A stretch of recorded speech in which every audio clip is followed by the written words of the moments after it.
The title of my message tonight is Raising Dead People. By any chance, do we have any of our healing rooms prayers here tonight? You know, 1, 2, 3, 4, 5, 6. Great, I should get you to come up here and tell us how to do it. How about it? Hey? Yeah? Are we up for it? They're all looking at me like, ah. No, I wouldn't do that to you. I basically have just absolutely loved Pastor Rob's teaching the past month or so from lessons from a carpenter. And particularly the last couple of weeks have been absolutely phenomenal. If you haven't heard his messages, I encourage you, please, to get onto our message of the week on our website and just listen to them. He's been sharing a lot on Jesus' yoke. And a yoke is a rabbi's interpretation of Scripture. And good news is that we take on Jesus' yoke. That means Jesus' interpretation of Scripture.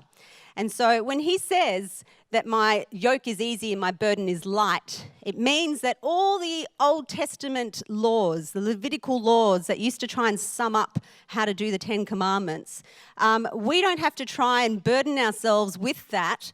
Rather, we stick to the 2 commandments that he has given us, which is to love the Lord our God with all our heart, soul, mind and strength, and to love others as ourselves. And so that should lift the load a little bit. That should make the yoke easier. And of course, we're not doing it just in our own strength. We're doing it in Jesus' strength. And so I highly encourage you, please, to have a look at those messages because they've been really transforming. But what I want to say from that key scripture, yoke easy, burden light, is that sometimes we make the wrong assumption that we think, okay, life easy, life light. And unfortunately, life isn't easy, is it? No, life is not always easy, and life doesn't always present itself in kind of a light way. And so at some point, all of us have to deal with disappointment. All of us have to deal with death, whether it's death of loved ones, whether it's death of desires and expectations of things that we want not coming to pass, loss of relationships, times of letting go, which is really challenging and really difficult. And I think they're the times that we probably struggle the most in our faith because it means that we have to go deeper. And so tonight what I want to do is look at a very well-known story, the story of Lazarus. And I've gleaned some truths for myself out of this message, which I hope will be an encouragement for you in your personal journey. And so if you have your Bibles, if you can open up to John 11, we are going to read the entire story. I did look at it thinking, okay, let's see if I can cut some stuff out. But really, it deserves to be read in its entirety. So bear with me as we read this together in John 11. And we're going to take it from verse 1. It says, "Now a man named Lazarus was sick. He was from Bethany, the village of Mary and her sister Martha.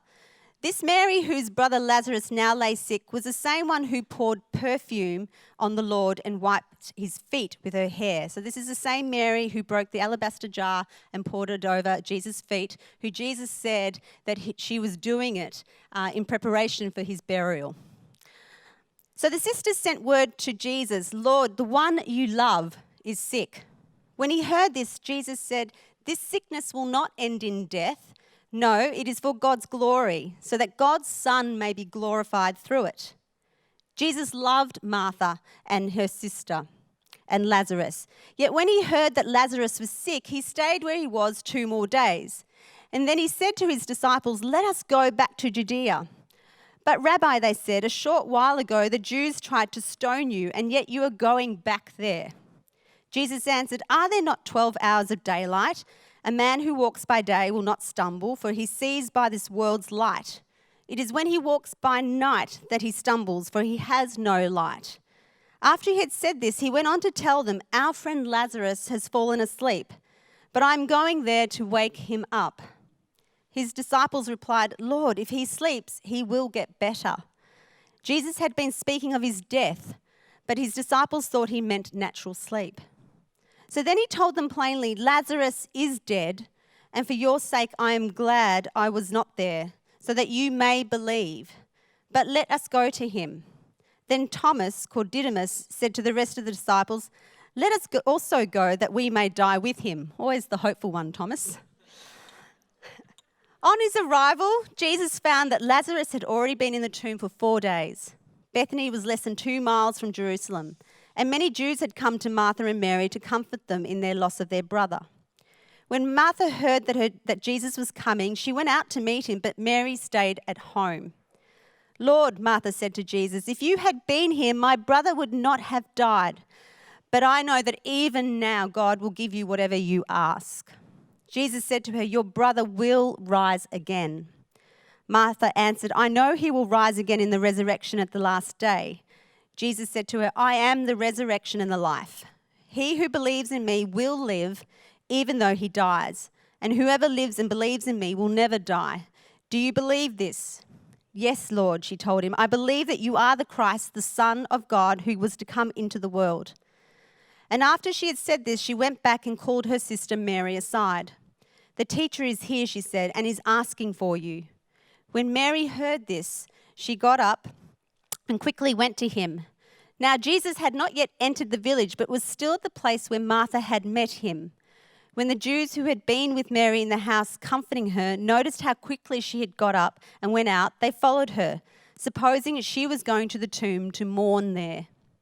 When Mary reached the place where Jesus was and saw him, she fell at his feet and said, "Lord, if you had been here, my brother would not have died." When Jesus saw her weeping and the Jews who had come along with her also weeping, he was deeply moved in spirit and troubled. "Where have you laid him?" he asked. "Come and see, Lord," they replied. Jesus wept. Then the Jews said, "See how he loved him." But some of them said, Could not he who have opened the eyes of the blind man have kept this man from dying?" Jesus, once more deeply moved, came to the tomb. It was a cave with a stone laid across the entrance. "Take away the stone," he said. "But Lord," said Martha, the sister of the dead man, "by this time there is a bad odour, for he's been there 4 days." Then Jesus said, "Did I not tell you that if you believed, you would see the glory of God?" So they took away the stone. Then Jesus looked up and said, "Father, I thank you that you have heard me. I knew that you always hear me, but I said this for the benefit of the people standing here, that they may believe that you sent me." When he had said this, Jesus called in a loud voice, "Lazarus, come out." The dead man came out, his hands and feet wrapped with strips of linen and a cloth around his face. Jesus said to them, "Take off the grave clothes and let him go." Amazing story, absolutely phenomenal. And I try to imagine Lazarus being dead for 4 days, coming out of a tomb, going back to work the next day. I mean, can you imagine the conversation with friends? "Oh, what did you get up to on the weekend?" Not much. I was pretty dead beat, really." How do you explain to people that you were dead and then now all of a sudden you've been resurrected after 4 days? Well, I like this little cartoon up on here on the screen. "I was dead, I tell you, dead, and now I'm alive." Lazarus tries to explain why he was so late in sending a birthday card. Just some light humour. I know it's kind of bad, but anyway. So while this story really, yes, it's about Lazarus. It's about Lazarus coming back to life. I don't particularly want to focus on Lazarus tonight, because the story that we've just read very much focuses on 2 other characters that are critical, and that is Martha and Mary. This is about their journey of suffering, their journey of death, and their journey of resurrection.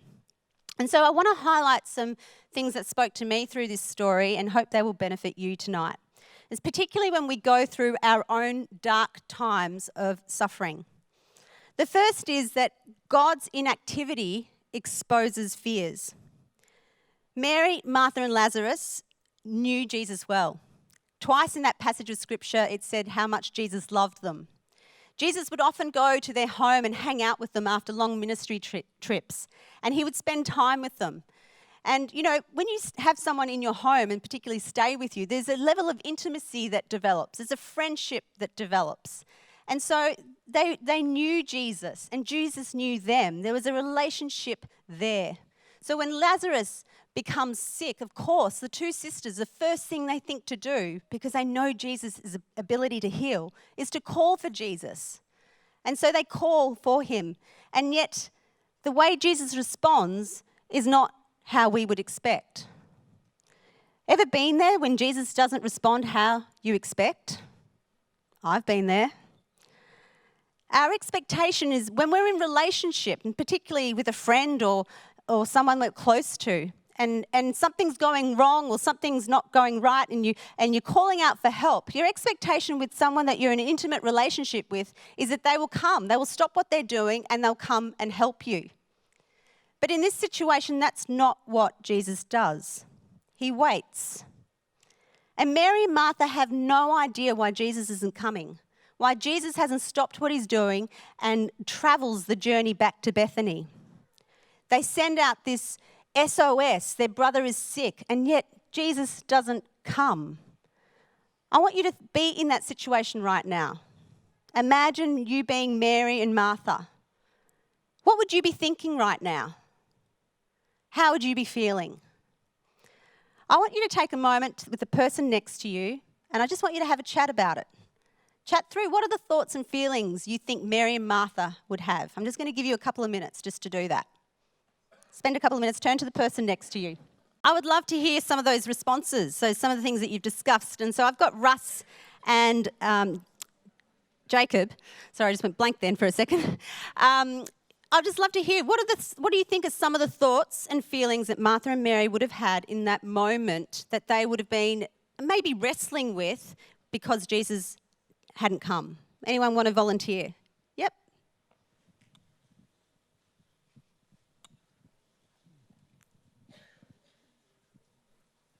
I think they would have been feeling let down and disappointed, because if someone's close to you, you expect them to respond straight away when you're in a crisis or something. Yeah. Or when something like that happens. So, yeah, that's what I think. Yep, they would have been feeling disappointed. Beautiful, thank you. Anyone else? Down, yep. Jackie? I feel like really angry. Yeah. Like, why isn't God here? Like, why isn't Jesus helping me? Yeah, why isn't Jesus helping? And angry, yeah. One more, beautiful. I'm just wondering whether we're missing something here, because when they do speak to Jesus, they've given him the benefit of the doubt. Yeah. They've said, whatever you say. Yes, Martha So- definitely said that. Yeah, so they've actually trusted him because they know him. Yeah. But they're just, I would say it's more confusion. Yeah, Like, so they would have why? felt some confusion. Yeah. Why, we know you're going to do the right thing, but why? Why? Why so long? Why is he dead? Yeah, okay. So a whole range, and I think every one of those is probably spot on. There's a whole range of feelings and emotions they probably would have had in that moment. And so when problems arise and God seems inactive to what we are going through, we not only have to deal with what we're going through, we then start to question things about God. And so it seems to be like the same situation when the disciples were in the boat with Jesus and the storm came and Jesus was sleeping. The first thing that the disciples said to Jesus is, Lord, don't you care about us? Why aren't you doing something? And we end up wondering, does the Lord really care? Is he really for us? We seem confused about his character, about who he is. We start to wonder things like, if God loves me, why would he let this happen to me? At some point, every believer will face those questions. And I really believe there's almost a maturing process of our faith. When we face problems and fears, what we truly believe about God sort of comes to the surface. There's an amazing quote by theologian John McMurray, and he states that illusory or false religion says, "Fear not, trust in God, and he will see that none of the things you fear will happen to you." But true religion would say, "Fear not, the things that you are afraid of are quite likely to happen to you, but they're nothing to be afraid of." Which I think is quite amazing. That God would take us, even if the things that we are fearful of, even if they are to happen, we're not to be afraid of them because God will bring us through. It would be nice to say that nothing bad will happen to us in this life, but the truth is that isn't truth. Because Jesus very much says, in this life, you will have trouble. In this world, you will have trouble. But take heart. In other words, be courageous. I have overcome the world. And because he has overcome the world, he's going to enable us to overcome the situations that we face. So I want you to think about maybe something that is a fear for you. What is something that is holding you back? What is a fear that is really has gripped you? Is it potentially losing a loved one, or perhaps not accomplishing the one thing you really desire? And if that fear was to happen, would you trust God enough to bring you through? Would you trust that he still loves you unconditionally and that he has the best interests for you and that his grace is enough to help you overcome? Our learning in these times is that God's unconditional love never changes, no matter what happens to us. And that's not always easy, because when we're going through the darkest times of our faith, we go through times of suffering, which leads me to my second point. God suffers with us. For 4 days, Mary and Martha, their brother Lazarus had died, and so they were mourning for 4 days his death. You know, suffering is not a simple topic, and I by no means want to approach this topic simplistically or minimize what people go through. Some people go through some horrendous things that I even question how they're standing. How is it that they can keep going on? But I go, but the grace of God enables them somehow to do so. But the problem I see today is that because we live with a 24/7 news cycle, we're constantly bombarded with bad news. And rightly, I think many people do this, they stop watching news because they don't want to hear all the bad news, and I get it. Because it's just sometimes so awful. There never seems to be good news that gets promoted. But the problem with that also is when we shut ourselves away from bad news is that we become desensitized to suffering. We actually don't learn to sit in the discomfort of suffering. We don't learn to be compassionate towards those who are going through rough times. We don't talk about our suffering with each other. Last year I talked about how we can be an authentic community, and being an authentic community means that we are real about what we're going through. It'd be great that we're always up, but the reality is we're not always up. There are times, dark times, that we should be able to share with people what we're actually going through. People that we trust, that will sit with us in the discomfort of our suffering and listen to us. And suffering is very personal and it's very vulnerable. And there isn't really a nice, neat time frame to it. It's not like, okay, press on and off when we don't want it to happen. We often, in those times, come up with all sorts of reasons as why things are happening to us. And often we can't find the solutions. And often we try to help people find the reasons why these things are happening. And that's not very helpful. Friends of Mary and Martha questioned Jesus and said, could not he who opened the eyes of the blind man have kept this man from dying? Well, that would have been really helpful to hear that in that moment. Thanks, friend. How was that going to help Mary and Martha in that moment? See, people say things in times of suffering that doesn't help. And the fact is that none of us have the full picture. None of us see completely what is going on. But what I do know is that Jesus himself is not exempt from suffering, and that he has suffered tremendously. And because of that, we will possibly go through similar times. When Jesus returned to Bethany, Martha was the first to go out to greet him. And Mary stayed back. And I believe in her own grief, she withdrew from Jesus. And I think, I can relate to that. In times of suffering, sometimes I don't feel like worshipping God. I don't feel like singing. I don't feel like praying.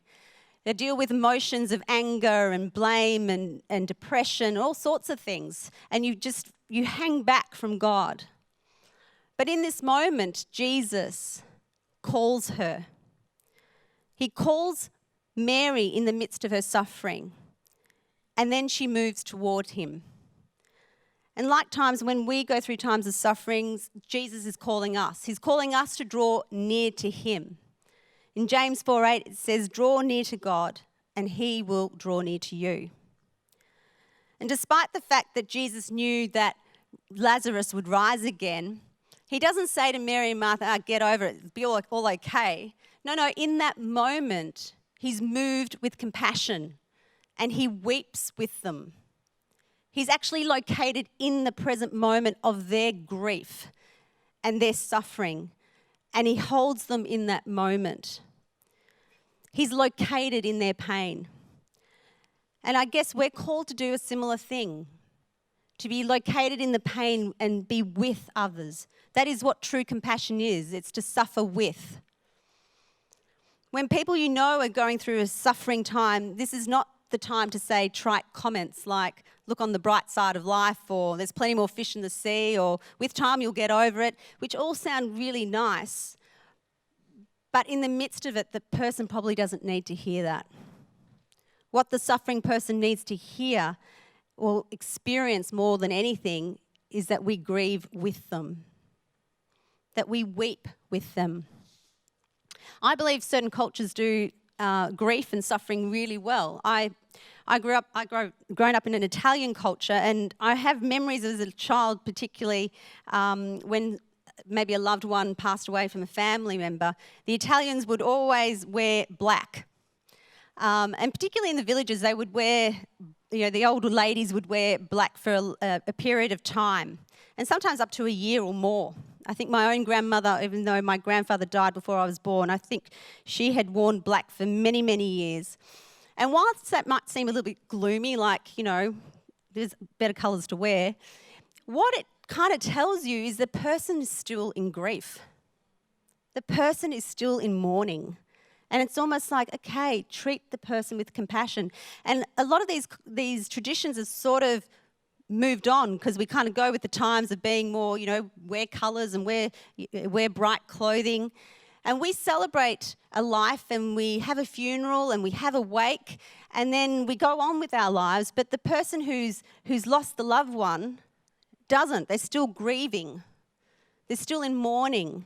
And you have no idea how long they will be in mourning for. So some of those traditions, unfortunately, have been a little bit lost. But I think it has merit because you can then tell when someone is going through a rough time. But our learning, I think, is that when we go through suffering, it's to remember that God is present and with us. And as a community, that we learn the loving act of being with others in their suffering. My third point tonight is that God's delays doesn't mean denial.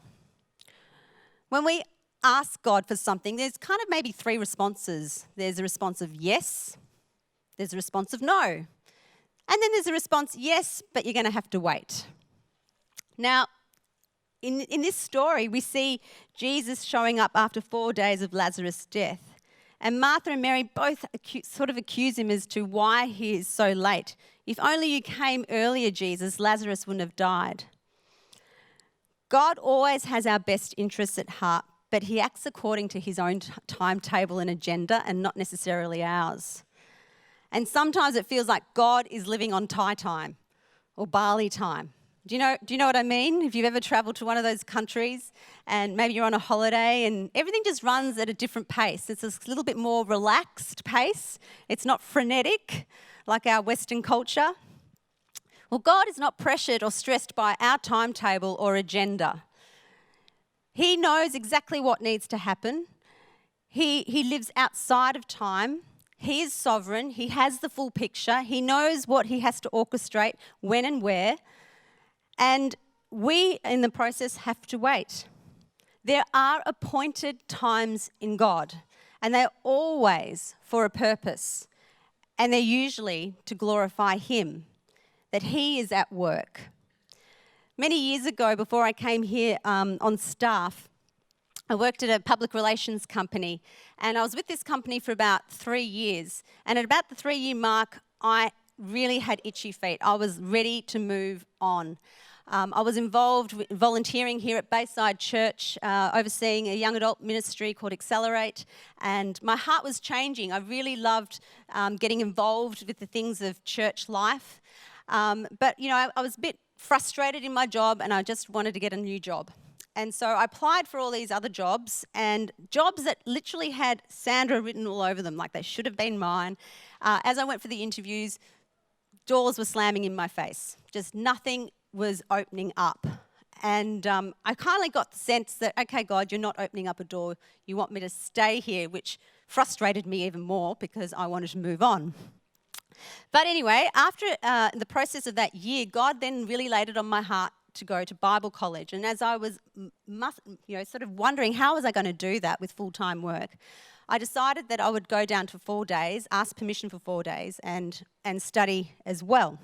And so when I went to my bosses, I told them my intentions that I'd like to go down to 4 days. Is that possible? Because I want to go to Bible college. And they said, sure, that sounds great. We'll absolutely support you in that, which, was amazing because really theological training has nothing really to do with public relations. But anyway, they said, even more so, we'll let you go down to 4 days, but with no effect to your pay, which just, wow, okay, a promotion as well. Go God. Okay. So I did that. And for about 2 years, I was doing that. And so I ended up being there for quite some time. And then one day I happened to be at a wedding, and Pastor Christy came up to me at this wedding, and we were just chatting. And she just turned to me and looked at me, and I knew she was having one of those moments, those kind of prophetic moments. And she looked at me and she said, "It's time." And I had no clue what she was talking about. I said, well, time for what? She said, "It's time for you to come on staff." And then with that, she walked off. I had never expressed to her my desire to be on staff. So it was just like, okay. I went to work the Monday following the wedding, and my bosses pulled me in and they said, "Sandra, we've got some news to tell you." I said, "Oh, what's that?" And they said, "We're planning to wind up the business. We're going to close the doors in 6 months' time, so we want to let you know now so you can find a job." Right, okay. So I ring Pastor Christy, "Hey, guess what?" She said, "Yep, stay there as long as you want. As soon as you're finished, you can have a job." And I started here literally the day after I had finished that job, I was here working. There are appointed times in God.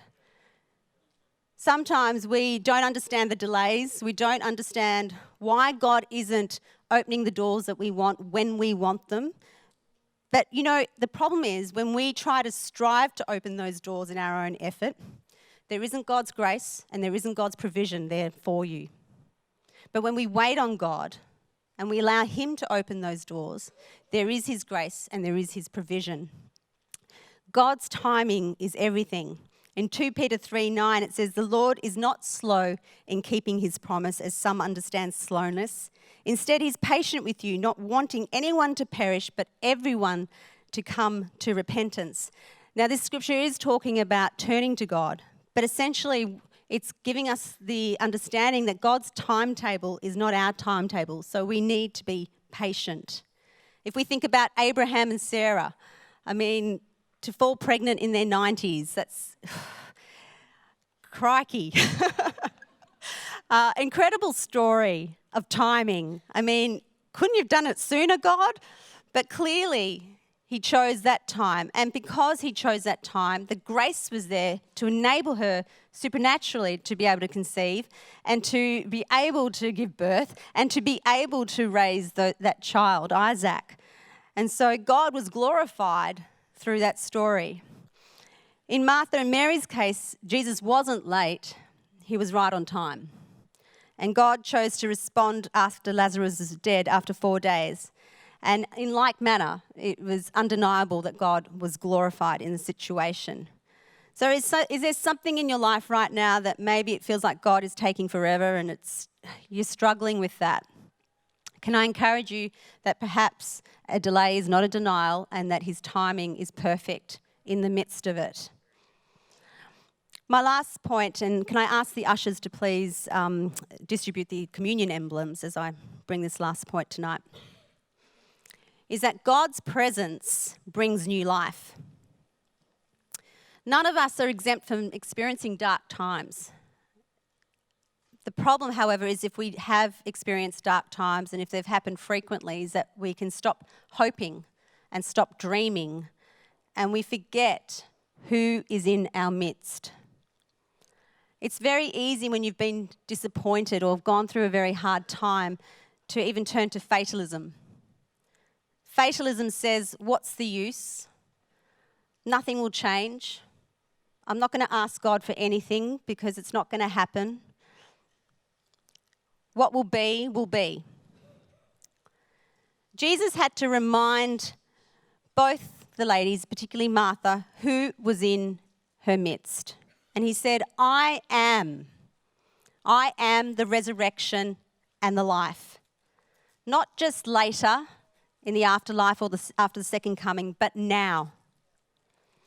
In other words, when we face death and suffering, times of having to let go, times of loss, faith says, I believe in new life to come.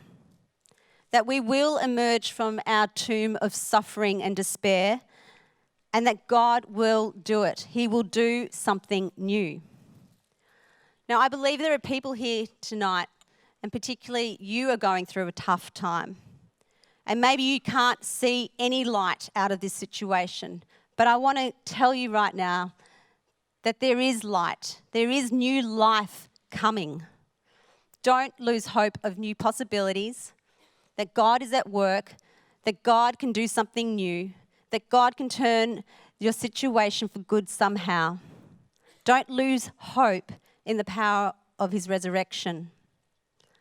Now, I'm not going to say to you how that looks, because that's up to God. All we need to do is to keep believing, that we need to keep believing that he is a God of the resurrection.